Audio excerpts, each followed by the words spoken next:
Fizeram as compras, foram lá no centrinho, aproveitaram a piscina, não sei se deu tempo, mas espero que tenha tido uma tarde agradável. E vamos orar, vamos iniciar. O Salmo de número 133, um dos salmos de romagem, diz assim no seu primeiro versículo: ó, como é bom e agradável viverem unidos os irmãos. E a conferência nos dá essa oportunidade de estarmos juntos, né? De conversarmos, almoçarmos juntos, tomarmos café e desfrutarmos dessa comunhão. Isso é precioso. Esse salmo fala da preciosidade da comunhão. Ele compara com coisas que para o povo de Israel eram muito preciosas. Não sei se o pastor vai ter tempo de chegar nesse salmo, mas é um salmo que expressa isso, a beleza e a preciosidade da comunhão. E nós crentes expressamos muitas vezes isso cantando, né? E nós vamos cantar. Então quero pedir que você se coloque de pé e vamos louvar a Deus. E é uma sequência de músicas antigas, ok? Tenho certeza que todos vão lembrar dessas músicas aqui e vão cantar com alegria. E começamos com bom estarmos aqui louvando a Deus, ok?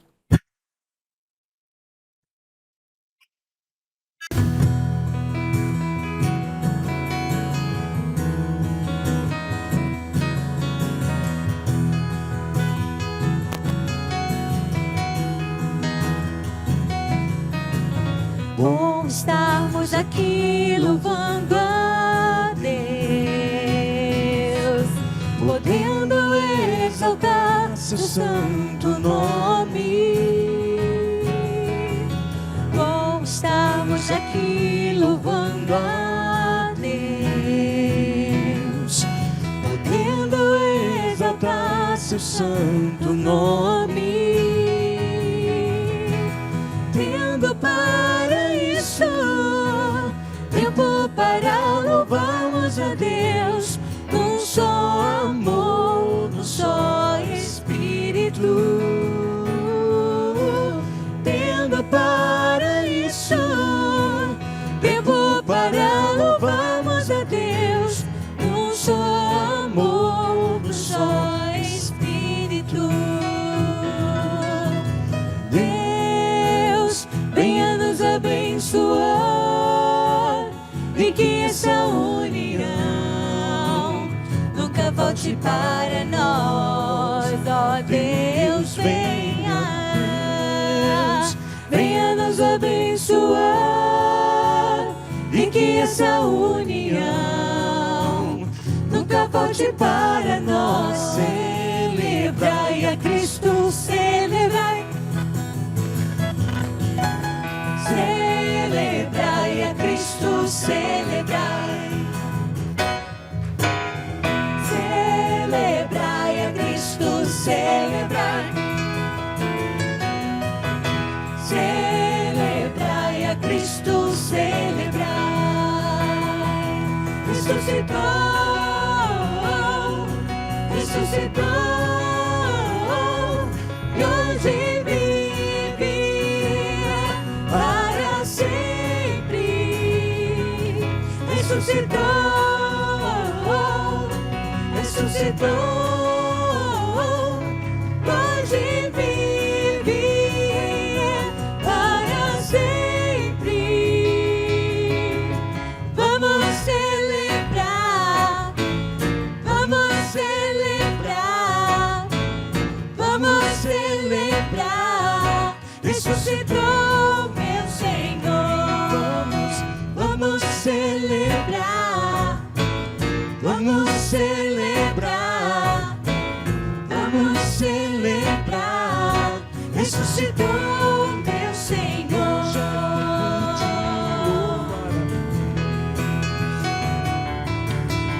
Em nós agora habita teu Espírito. Então é só cantar, é Cristo exaltar, e sua glória encherá este lugar. Vem louvar, vem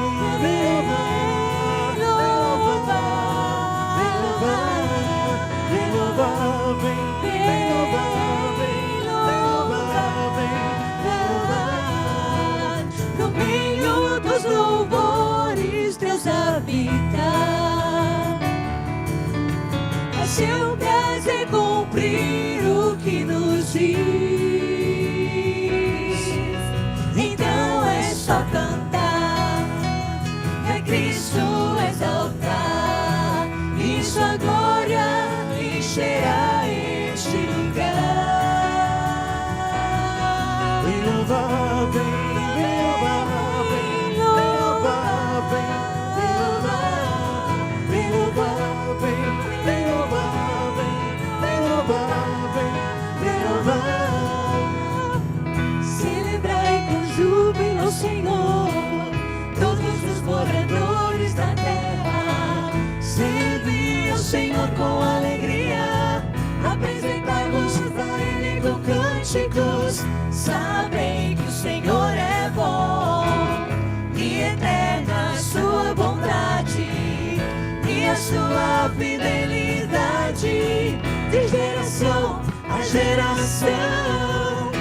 Aleluia, glória, aleluia, aleluia, glória, aleluia, aleluia, glória, aleluia, aleluia, glória, aleluia, aleluia, glória, aleluia, aleluia, glória, aleluia, aleluia, glória, aleluia, aleluia, glória, aleluia, aleluia, glória, aleluia, aleluia, glória, aleluia, aleluia, glória, aleluia, aleluia, glória, aleluia, amém. Falei que vocês iam se lembrar. Vamos continuar louvando a Deus. Uma música que nós aprendemos, acredito que na última conferência, que fala como podemos depender do grande amor de Deus por nós, o amor de Cristo por nós. Mesmo quando a nossa fé falha, Ele irá prover. Mesmo quando o tentador bradar, Cristo vencerá. Neste árduo caminhar, estamos falando do caminhar do cristão aqui neste mundo. Neste árduo caminhar, quem me valerá? Meu amor pode esperar, pode esfriar, mas Cristo ajudará. Vamos louvar.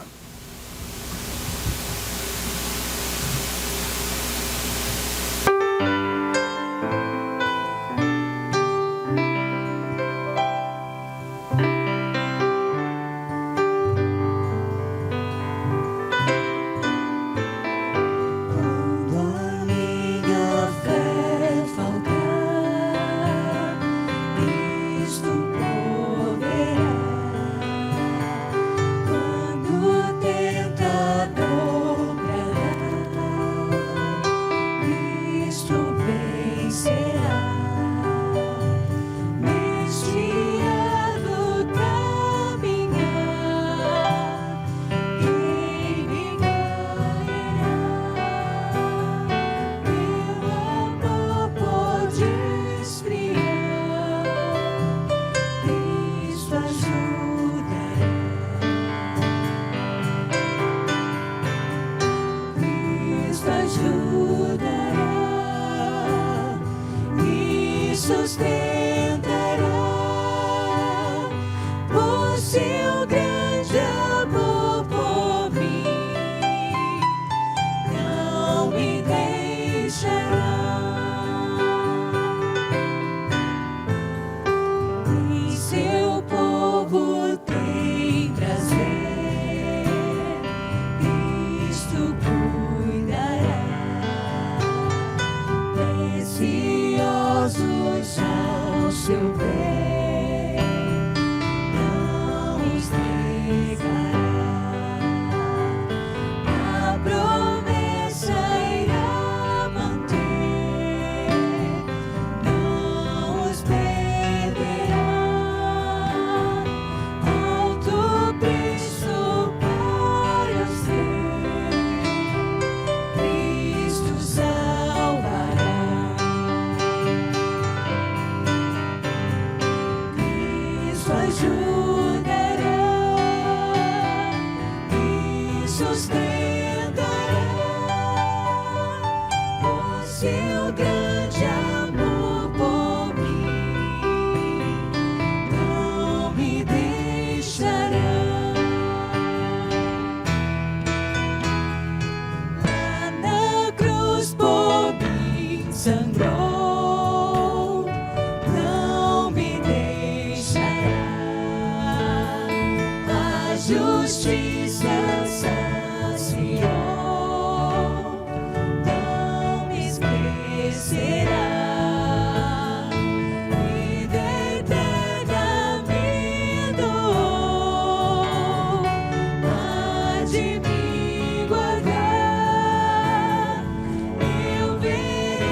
sustentará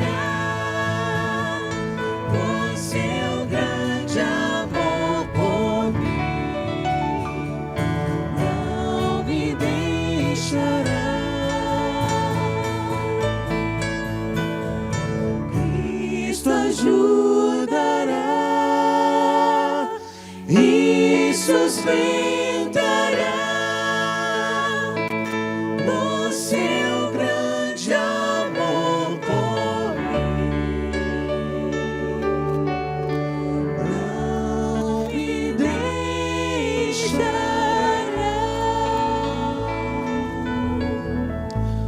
Pai amado, nós cremos nessas verdades, ó Deus. Podemos celebrar o Teu nome, celebrar com júbilo, ó Deus, com alegria.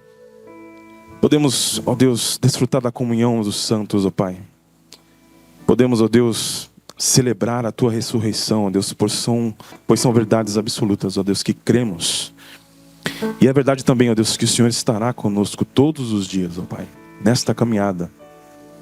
Podemos esperar e confiar em Cristo, aquele que sofreu tudo, ó Deus, por nós. Aquele que padeceu o nosso pecado, aquele que derramou o seu sangue na cruz, ó Deus. Podemos confiar no servo sofredor, ó Deus. Podemos confiar porque Ele levou a nossa culpa sobre os seus ombros, ó Deus, e nos deu vida. Agora somos Teus filhos, ó Deus, cuidados e protegidos por Ti.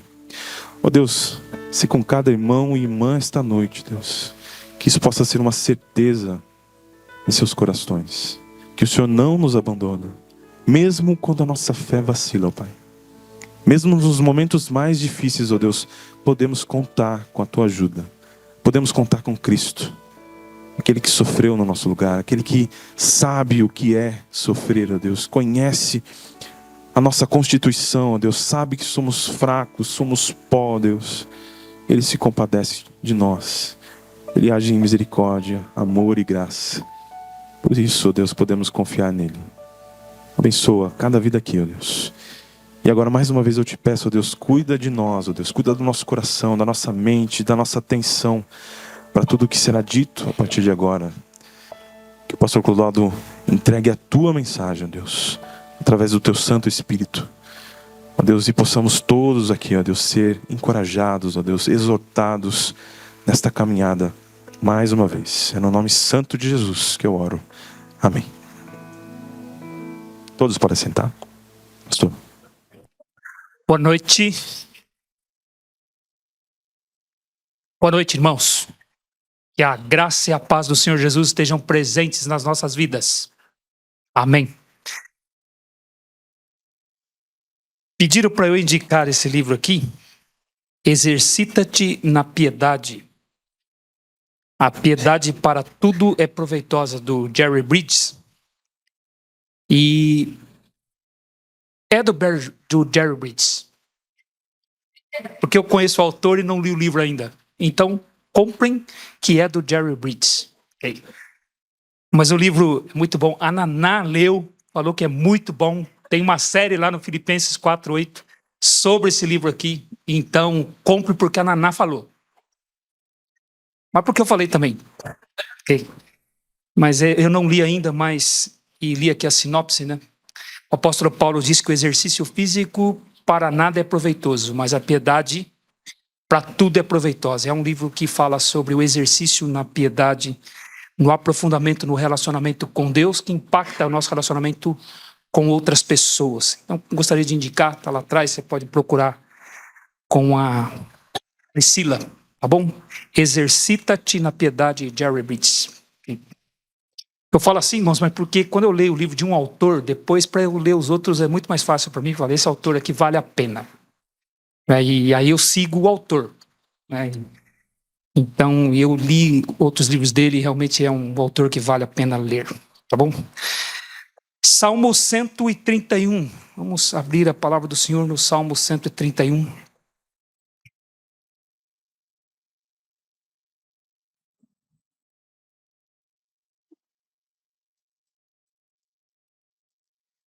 Salmo número 131.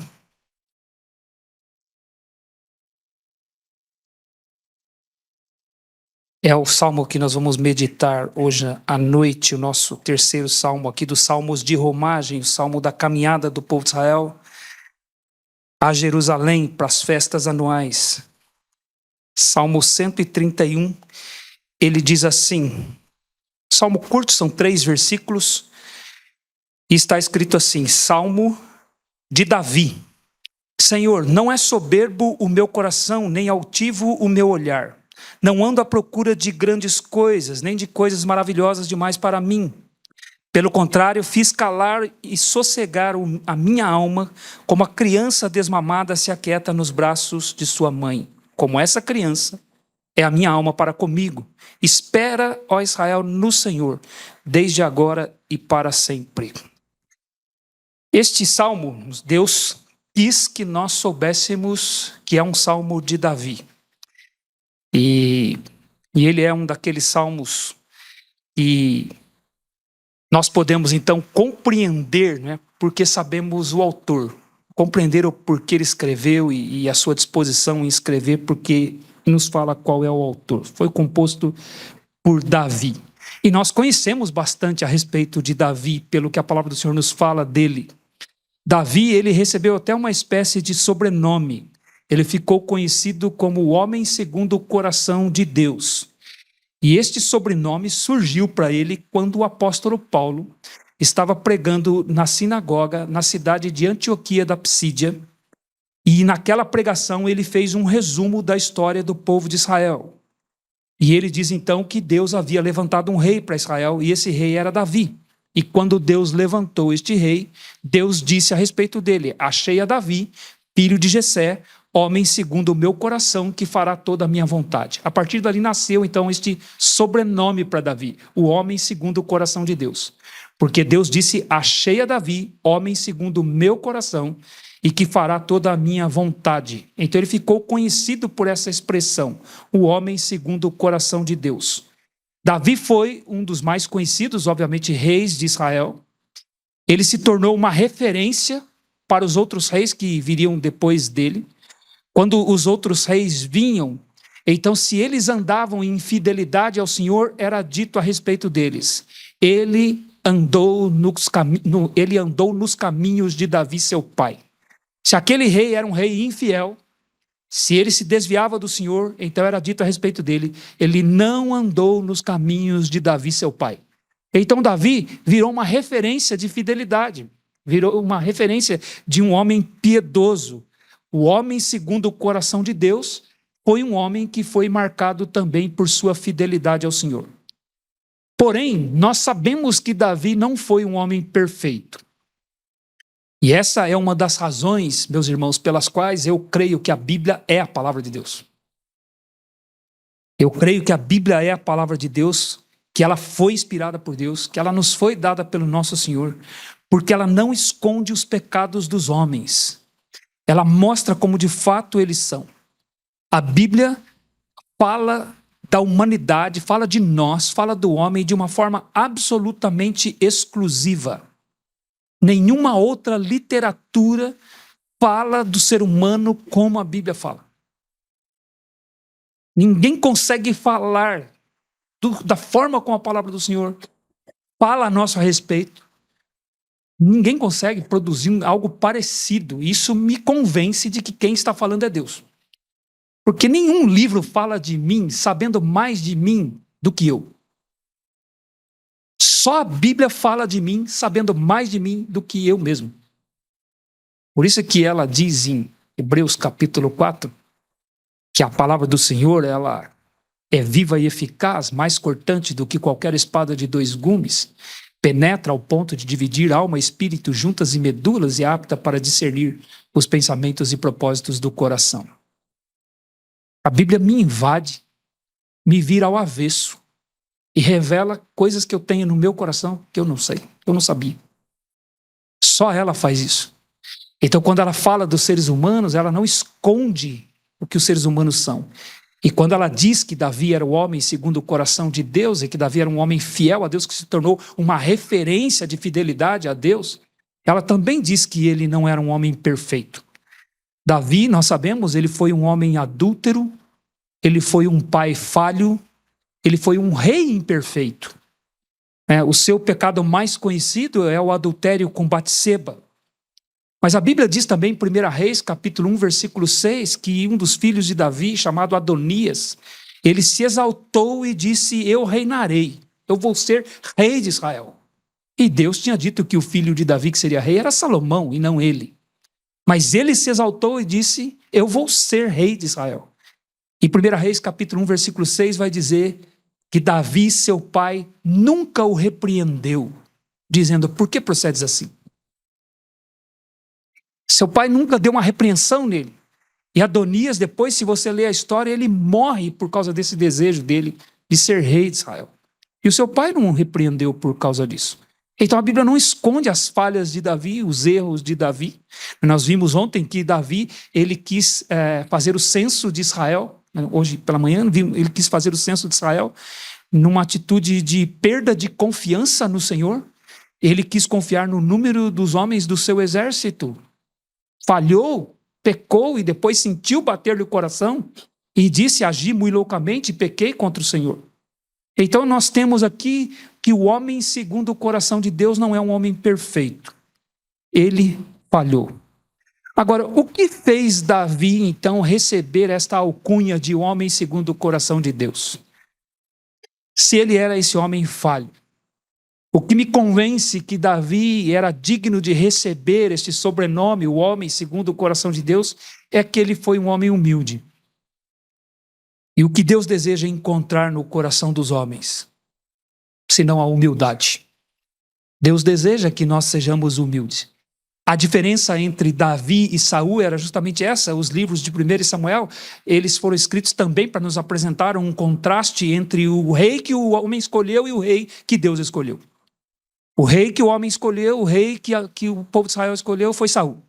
E o rei que Deus escolheu foi Davi. Então nós temos um contraste desses dois personagens nos livros de 1 Samuel, 2 Samuel também continua apresentando Davi. E Saul, quando ele era confrontado, ele se justificava. Ele tentava encontrar uma desculpa para aquilo que ele estava fazendo. Davi era um homem que, quando era confrontado, ele se quebrantava imediatamente. Ele se humilhava perante o Senhor. É por isso que ele, então, era digno de receber este sobrenome de homem segundo o coração de Deus. Davi, ele mesmo escreveu que o coração que Deus não rejeita é o coração quebrantado e contrito. Ele escreveu no Salmo 51, versículo 17. Então é um coração humilde, um coração de fato arrependido diante do Senhor. E Davi foi assim. Ele foi esse tipo de homem perante o Senhor, um homem quebrantado. E ele resolveu lutar contra o seu orgulho. É o que ele diz neste salmo aqui. É um salmo que ele afirma que não estava sendo soberbo. Aliás, conta-se que depois da Reforma Protestante, um dos trabalhos, dos legados que a Reforma deixou, foi um encorajamento para a igreja cantar os salmos. Os salmos foram metrificados para que eles pudessem ser cantados na igreja. Mas quando chegaram no Salmo 131, houve pessoas que foram contra isso. Eles disseram que o Salmo 131 não deveria ser cantado no culto, porque se ele fosse cantado no culto, seria uma atitude falsa, uma atitude hipócrita dos crentes. Porque quem pode dizer diante de Deus que o seu coração não é soberbo? Quem pode fazer uma afirmação dessa diante de Deus? Quem pode dizer sinceramente para Deus que o seu olhar não é altivo? Quem pode dizer para o Senhor que não está em busca de grandes coisas para si? Então ele fala: não, nós não podemos cantar isso. Vai ser hipócrita da nossa parte, porque nós não temos condições de fazer esta afirmação diante de Deus. Então isso não podia ser cantado na igreja. Porém, o que este salmo nos diz não é uma inverdade. Este salmo aqui, ele apresenta um padrão que o crente pode atingir, que o crente pode alcançar. Porque Davi faz essa afirmação diante de Deus. Ele está falando com o Senhor, ele não fala com os homens. Ele não está falando conosco. Se eu fizer a afirmação a meu respeito para vocês, eu posso, de alguma forma, ludibriar vocês, enganar vocês.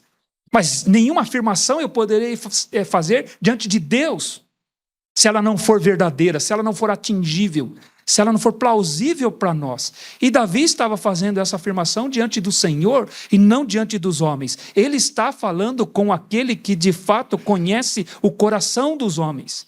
Deus conhece o nosso coração infinitamente mais do que nós mesmos. Provérbios capítulo 20, versículo 5 vai dizer que o nosso coração ele é como águas profundas. E nós vimos, né, no Salmo de ontem o que significa isso, águas profundas.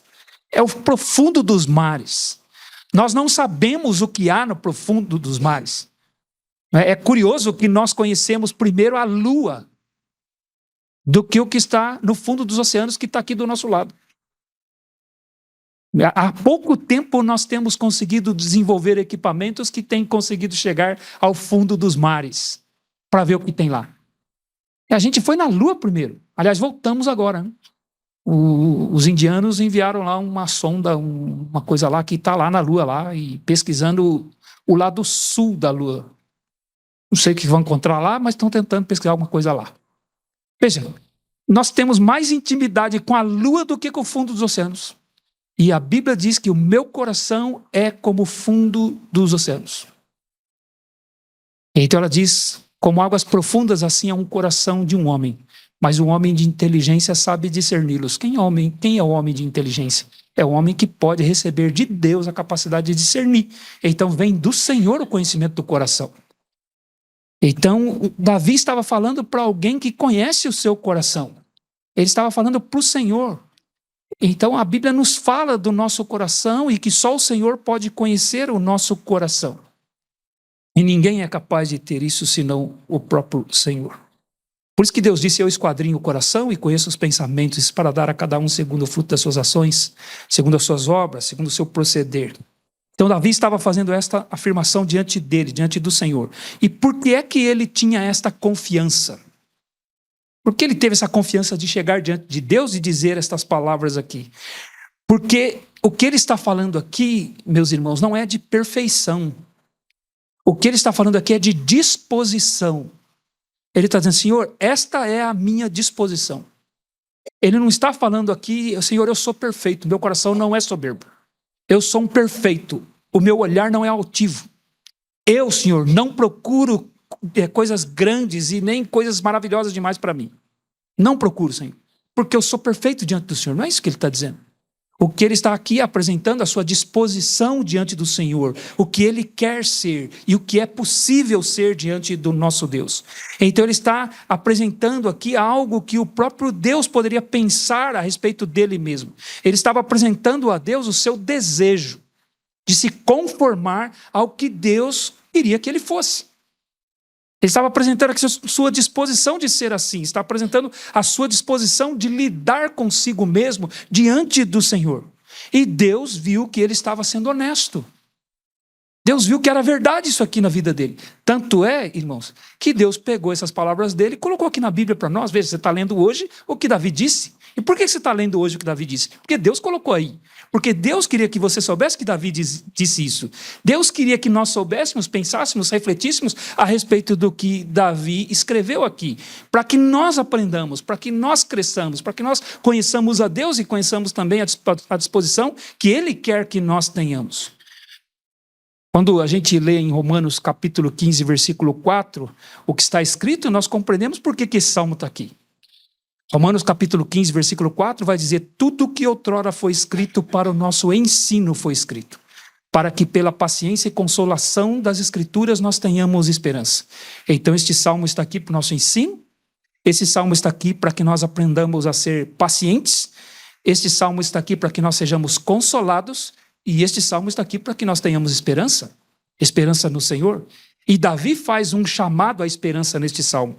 Ele termina este salmo dizendo, espera, ó Israel, no Senhor, desde agora e para sempre. É um chamado à esperança. Ele fala com o Senhor, ele ora ao Senhor nos versículos 1 e 2, e no versículo 3 ele faz esse chamado à esperança. A esperança é uma das grandes dádivas de Deus para nós por meio do Evangelho de Jesus Cristo.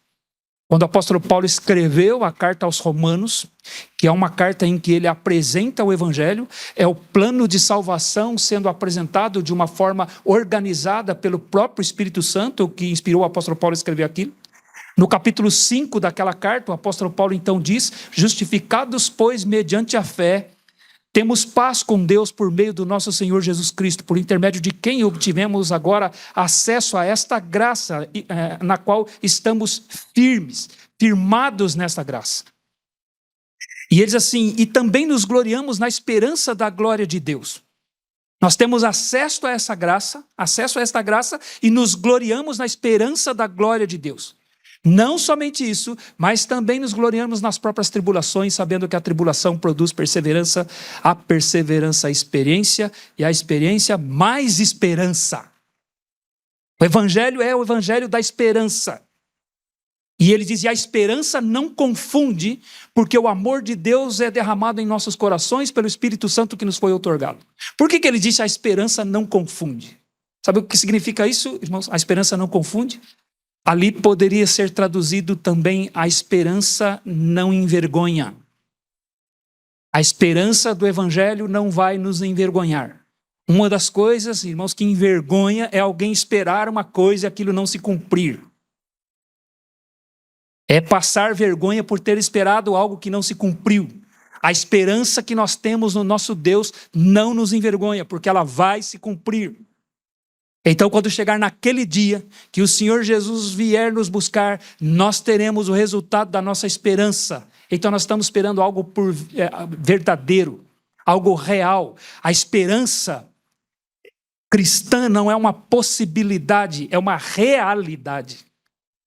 A gente está esperando porque pode ser que aconteça.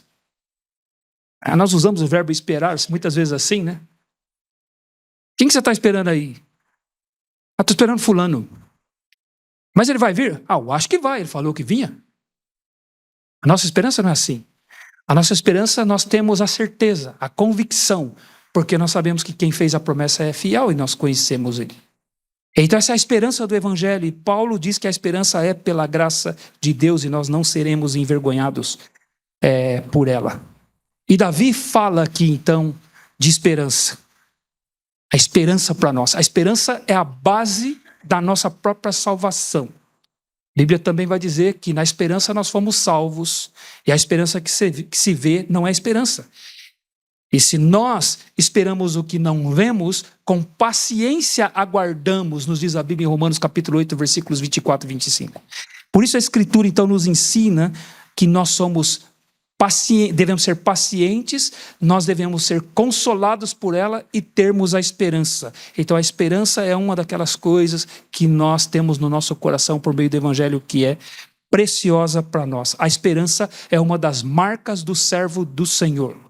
Por isso Davi então chama o seu povo aqui a esperar no Senhor. Espera, ó Israel, no Senhor desde agora e para sempre. O grande livramento que Deus nos prometeu nos dar não será exatamente para esse tempo aqui, nós sabemos. Aqui é um tempo de espera, é um tempo de aguardarmos. O nosso grande livramento, ele vai ser no futuro. Por isso Jesus, ele disse para os seus discípulos também: nesse tempo aqui, não se turbe o vosso coração, credes em Deus, crede também em mim. Na casa do meu Pai há muitas moradas, se assim não for, eu vou-lhe teria dito. Pois vou preparar-vos lugar, e quando eu for, tiver preparado lugar, voltarei e vos receberei para mim mesmo, para que onde eu estou estejais vós também. Esperança. É a nossa esperança, o dia que o Senhor vai vir nos buscar e estaremos para sempre com Ele. Esse livramento é futuro. É por isso que nós fomos salvos na esperança. E era isso que Davi desejava para o seu povo aqui. Era para que Israel tivesse essa marca, a marca da esperança. Então Davi apresenta o seu próprio exemplo nos versículos 1 e 2. Os versículos 1 e 2, obviamente, não estão dissociados do versículo 3. Eles estão juntos, eles estão no mesmo contexto. Então o mandamento dado a nós no versículo 3 está baseado naquilo que ele disse nos versículos 1 e 2. Ele não mudou de assunto ali no versículo 3 e apenas disse: espera, ó Israel, no Senhor desde agora e para sempre. Aquilo que ele disse no versículo 3 está baseado naquilo que ele disse nos versículos 1 e 2. É a esperança que ele queria que o seu povo tivesse, porque a esperança é uma das marcas do servo do Senhor. A esperança é uma das marcas do servo do Senhor. E o que significa esperar? O que significa esperar? Esperar em Deus significa ter humildade. Significa ser humilde. É por isso que ele diz no versículo 1, Senhor, não é soberbo o meu coração, nem altivo o meu olhar. Ele está se expondo diante do Senhor. Ele conhecia a Deus e conhecia a si mesmo. Davi não está dizendo aqui que ele se conhecia tão bem ao ponto de dizer para o Senhor, Senhor, não é soberbo o meu coração. Ele está dizendo, Senhor, eu me conheço e digo que não desejo que o meu coração tenha soberba. Estou afirmando ao Senhor, eu não tenho esse desejo, que o meu coração seja soberbo. Eu busco ser humilde diante de Ti. Eu desejo me humilhar na Tua presença, é o que ele está dizendo aqui. Agora, por que nós podemos dizer aqui, irmãos, que é isso que Davi está dizendo aqui? Porque não há nenhum ser humano que seja livre do orgulho. Então o que ele está dizendo é, Senhor, eu não quero ser orgulhoso. Ele está reconhecendo que ele tem um potencial para ser orgulhoso. Que ele tem o potencial do orgulho no seu coração. Ele está fazendo essa afirmação, Senhor, não é soberbo o meu coração. O que ele está dizendo é, Senhor, eu não desejo que o meu coração seja soberbo. Porque não há um ser humano que não tenha esta dificuldade, essa crise, irmãos. Desde a entrada do pecado neste mundo aqui, o orgulho passou a tomar conta de todos os seres humanos. Não há um de nós que esteja livre desse mal, um orgulho. Tão logo, irmãos, Adão pecou contra Deus, tão logo o orgulho se manifestou. Ele comeu o fruto daquela árvore que Deus disse para que não comesse, imediatamente seus olhos foram abertos e ele percebeu que estava nu, cobriu-se com folhas de figueira e quando ouviu a voz do Senhor, se escondeu por entre as árvores do jardim. Quando o Senhor o chamou, ele disse, ouvi a tua voz e tive medo e me escondi. E Deus lhe perguntou, quem te fez saber que estavas nu? Comeste da árvore de que eu te ordenei não comesse? Que resposta Adão deveria ter dado a Deus? Quando Deus faz uma pergunta dessa, você comeu da árvore que eu lhe disse para não comer? Mas que resposta seria? Uma palavrinha tão simples, não é? Em português, 3 letras. Sim.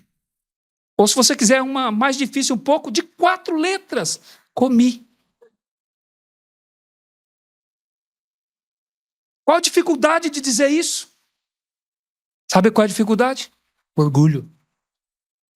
Orgulho.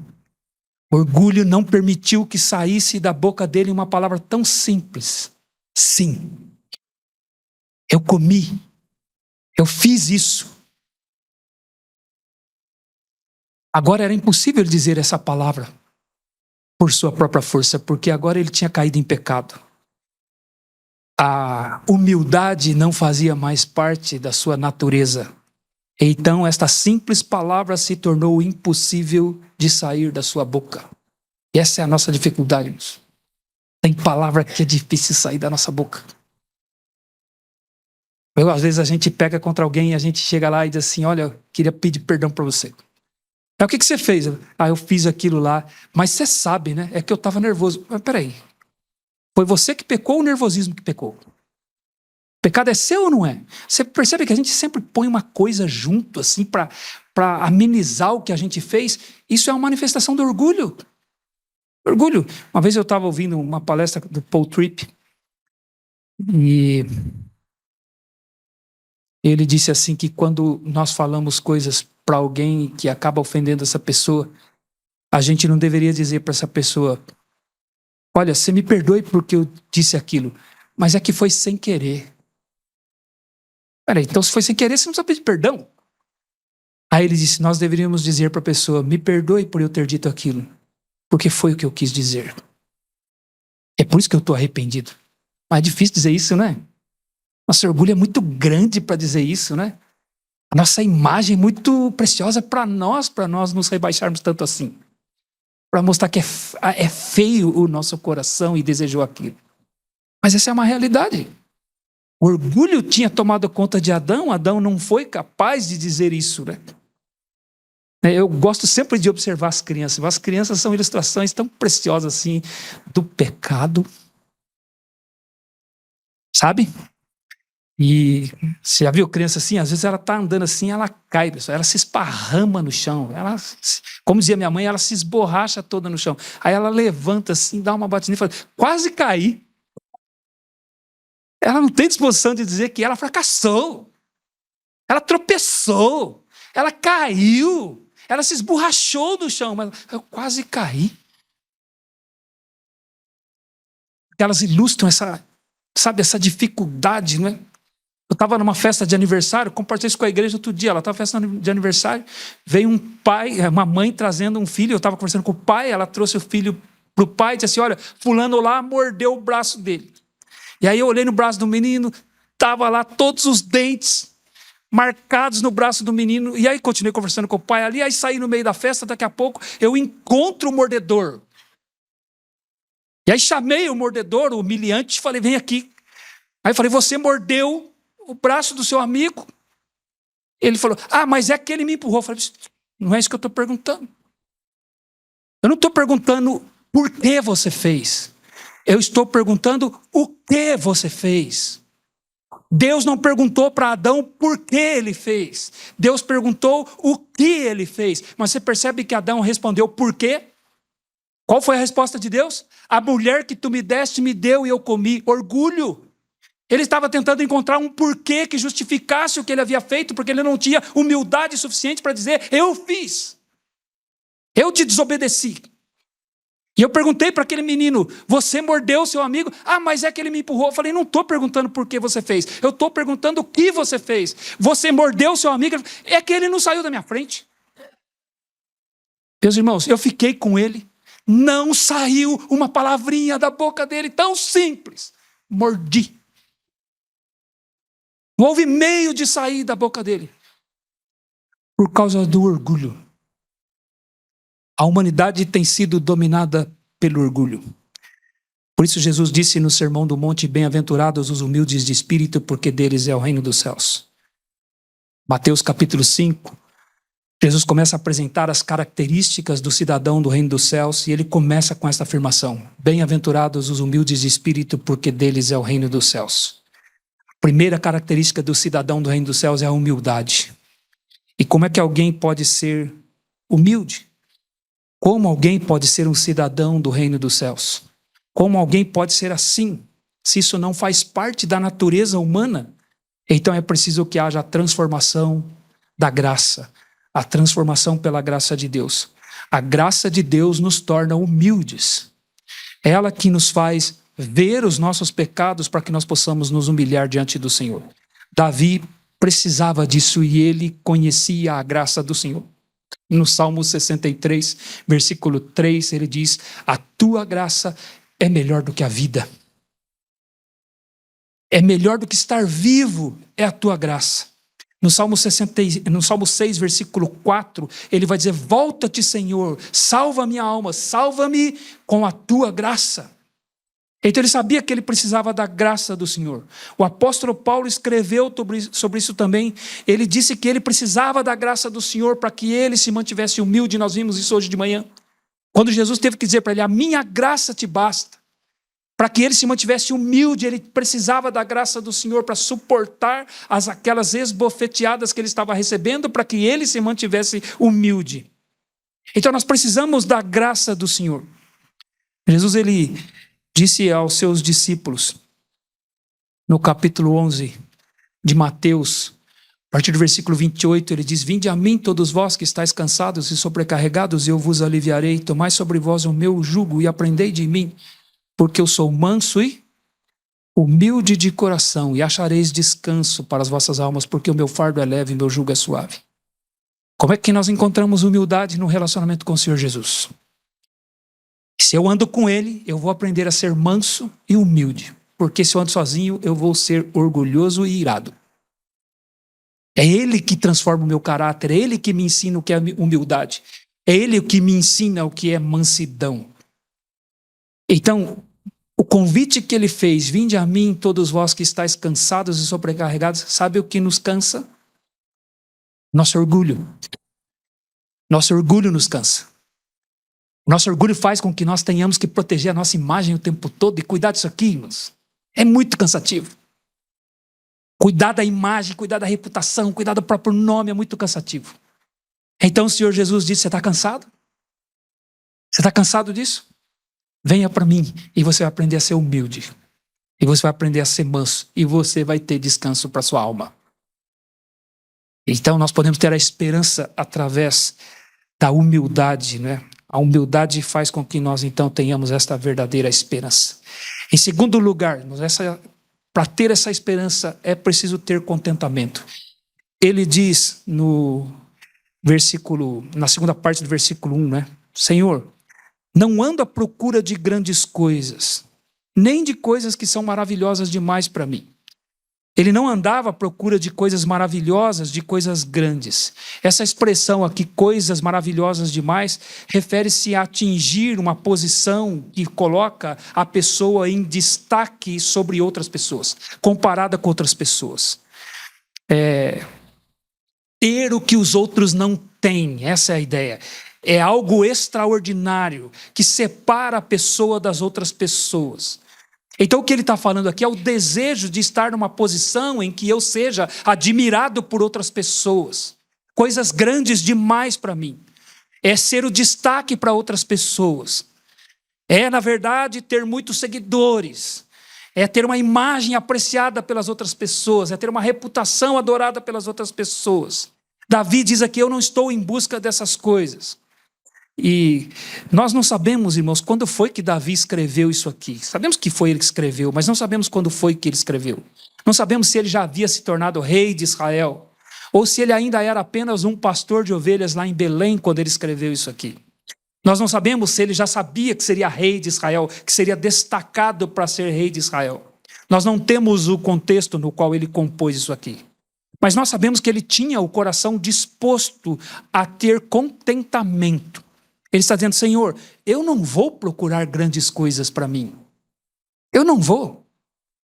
Alguns acreditam até que quando ele escreveu este salmo aqui, é porque algumas pessoas estavam acusando ele de querer tomar o lugar de Saul. De querer puxar o tapete de Saul. Porque já tinha sido dito que, para essas pessoas, que ele seria rei no lugar de Saul. Então algumas pessoas estão dizendo: olha, Davi está querendo tomar o lugar de Saul. Ele quer o reinado, ele quer ascender ao trono. E então ele diz: Senhor, eu não procuro essas coisas. Eu estou contente com o lugar que o Senhor me deixou. O Senhor vai me colocar onde o Senhor quiser, mas eu estou contente com o que o Senhor está fazendo na minha vida. Eu sou contente com a minha posição. Eu não vou procurar coisas grandiosas demais para mim. Não quero isso para a minha vida. Senhor, não vou procurar posição acima das outras pessoas. Irmãos, não adianta a gente dizer que a gente não gosta disso. A gente gosta disso. Tem gente que eu já vi assim, tem gente que fala assim: não, eu não gosto de tirar foto. Eu não gosto de tirar foto. Eu tirar uma foto todo mundo junto lá hoje, né? Ele fala assim: eu não gosto de tirar foto. Eu odeio tirar foto. Odeio. Mas aí quando publica a foto na rede social, qual é a primeira pessoa que ela procura na foto? Não, aí o dedinho vai lá, não vai na telinha? Para aumentar, não é para aumentar? Porque ela quer ver quem lá? Ela quer se ver, ela quer ver como é que ela ficou, como é que ela saiu na foto. Todos nós gostamos de saber como é que nós saímos na foto. Porque todos nós padecemos desse mal. O que Davi está dizendo aqui: Senhor, eu estou contente. Se é para eu ficar na discrição, eu vou ficar na discrição. Eu não procuro coisas grandiosas demais para mim. Eu não vou me mover no sentido de me sobressair sobre os outros. Eu vou manter a minha esperança em Ti. Eu vou esperar em Ti. Eu vou aguardar o Senhor. Eu estou contente com isso. Às vezes a gente fala assim: eu não gosto do meu nome. Não sei por que meu pai me deu esse nome, né? Pessoal, meu nome é Clodoaldo. Meu pai escolheu esse nome. Eu tenho um trauma. Se você puder me ajudar, eu agradeço muito. Que até hoje eu não resolvi essa questão na minha vida. O meu avô morreu sem saber falar meu nome. Meu avô era um senhor criado na roça e ele nunca conseguiu falar meu nome. Eu chegava lá com o Carduardo: tudo bem? Eu falo: meu Deus, meu avô não sabe falar meu nome. E eu morri. Ele morreu e eu tenho esse trauma na minha vida. Eu preciso resolver isso. Mas interessante, né? Onde a gente sabe que vai sair o nome da gente, a gente vai lá procurar. E quando nós casamos, na nossa época, o cartório tinha que publicar no jornal o casamento. E eu recortei, está guardado até hoje na minha casa. Meu nome saiu no jornal. Não foi notícia ruim, foi meu casamento. E a gente fala, não, eu não gosto do meu nome. Mas eu estou preocupado com ele. Não, ai da secretária da igreja se ela esqueceu de publicar no boletim o meu aniversário. Já ligo para o pastor na segunda-feira reclamando, ligo para ela, por que meu nome não saiu no boletim da igreja? Nós padecemos desse mal. A nossa natureza. Nós queremos algum destaque. Nós queremos coisas grandiosas. E Davi está dizendo, Senhor, eu não quero. Eu estou contente. O que o Senhor quiser fazer na minha vida será assim. Você percebe que Satanás, lá em Gênesis, ele induziu Eva, enganou Eva a querer sair da posição em que Deus a havia colocado. Ela saiu da posição dela, porque ela ficou descontente com a posição em que Deus a havia colocado. E ela pecou contra o Senhor. Então o que ele está dizendo aqui, Senhor, eu vou continuar aqui, eu não vou deixar a posição que o Senhor está me colocando. Não quero coisas grandiosas demais para mim. E terceiro, irmãos, esperar significa ter domínio próprio. Então no versículo 2 ele diz que ao contrário de ter o coração soberbo, de ter o olhar altivo ou de procurar coisas grandiosas demais para ele, ele diz, pelo contrário, ele coloca uma conjunção adversativa aqui, pelo contrário, eu fiz calar e sossegar a minha alma, como a criança desmamada se aquieta nos braços de sua mãe, como essa criança é a minha alma para comigo. Então ele faz uma afirmação aqui, ao contrário de buscar aquelas coisas, eu fiz sossegar a minha alma, como a criança desmamada se aquieta nos braços de sua mãe. Davi falou algo aqui para si mesmo, ele se autoconfrontou aqui.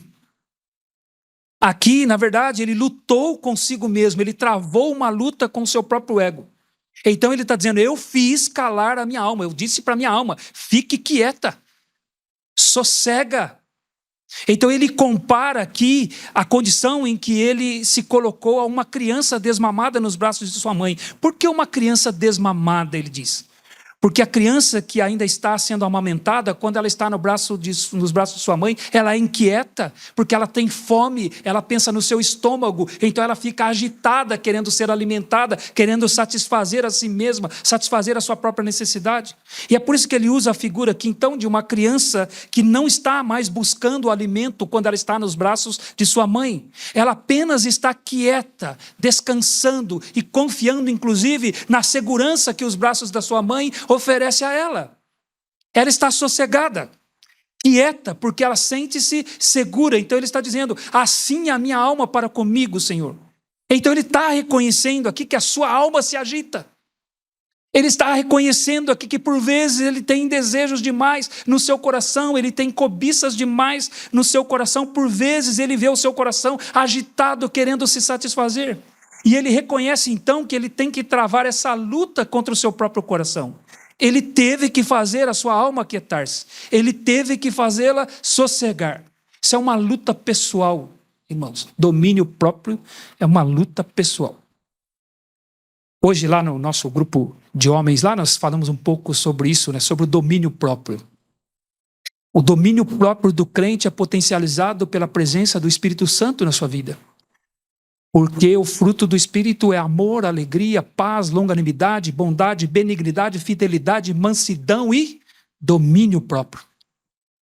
Então não há um crente que não tenha condições de se dominar, porque essa força não vem dele, essa força vem do Espírito Santo que habita no seu coração. Então ele trava essa luta consigo mesmo, baseando-se no poder que o Espírito Santo lhe confere. E esta é uma peculiaridade do crente.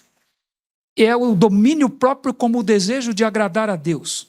Então Davi ele está dizendo que ele exerceu o domínio próprio sobre os seus desejos ao ponto de ficar como uma criança nos braços de sua mãe. Então o domínio próprio ele é uma exclusividade da salvação. Uma exclusividade desse desejo de agradar a Deus.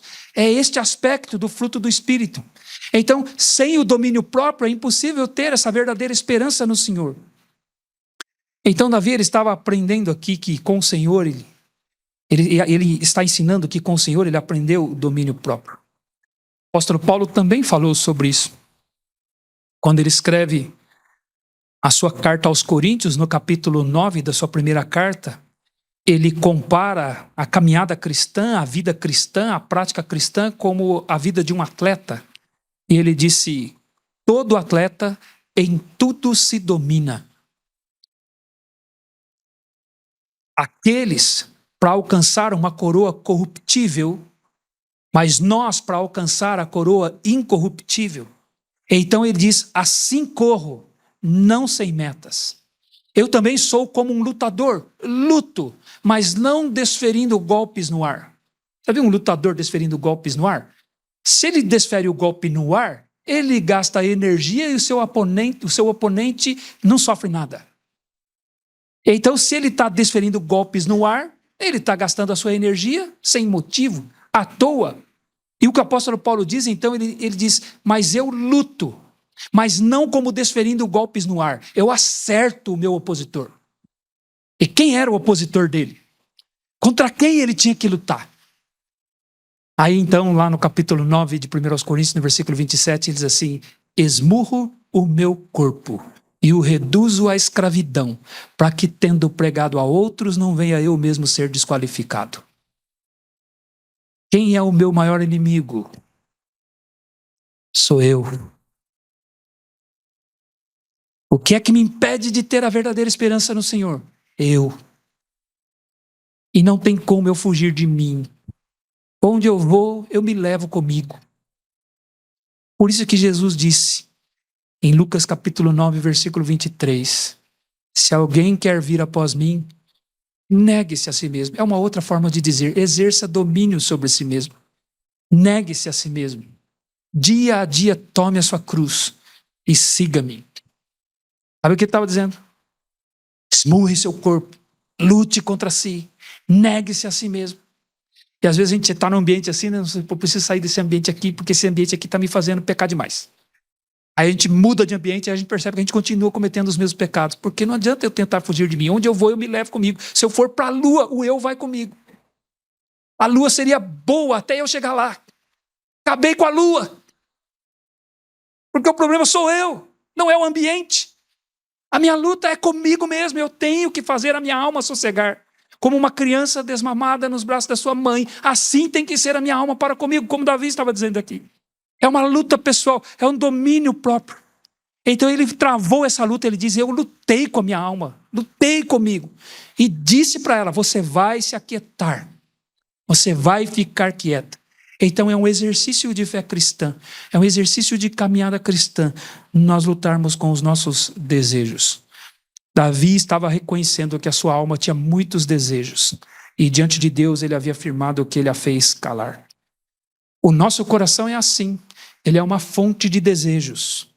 Ele coloca muita dificuldade para o crente. O nosso coração coloca muita dificuldade para nós, para que nós esperemos no Senhor, para que nós tenhamos essa verdadeira esperança. E essa era a luta de Davi e a luta de todo crente. Sempre vamos ter que fazer a nossa alma se calar.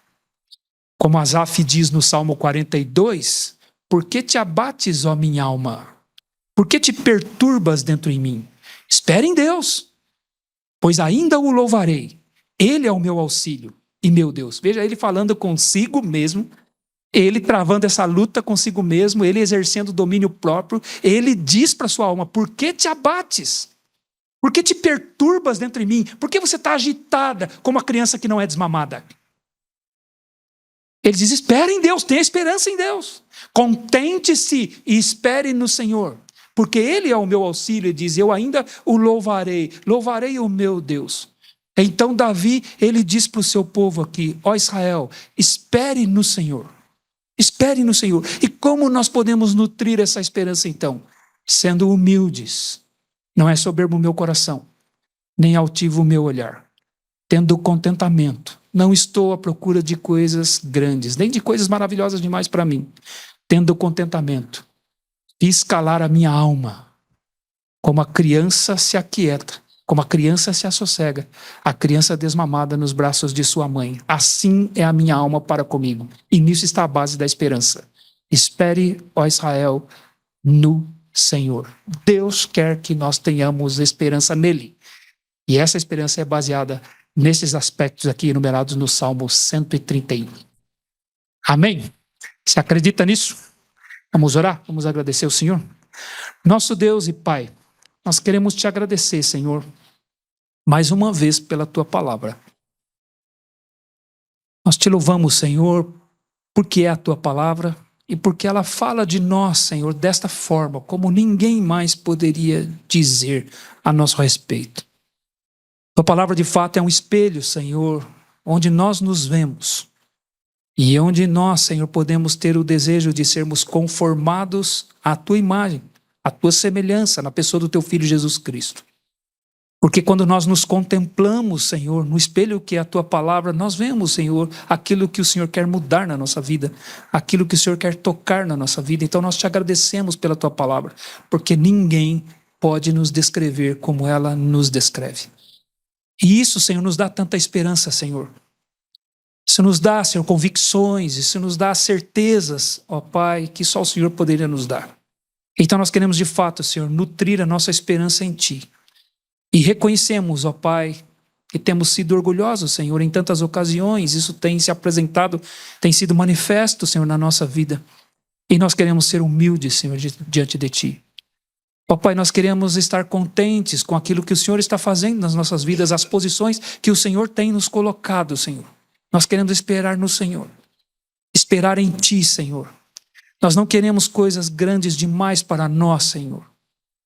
Nós queremos, de fato, Senhor, ter o contentamento diante do Senhor. E, ó Pai, para isso, Senhor, nós queremos travar essa luta contra nós mesmos. Nós queremos sossegar a nossa alma, Senhor, sossegar o nosso coração, nos aquietar, confiando no Senhor, descansando no Senhor, sabendo que em Ti nós estamos seguros.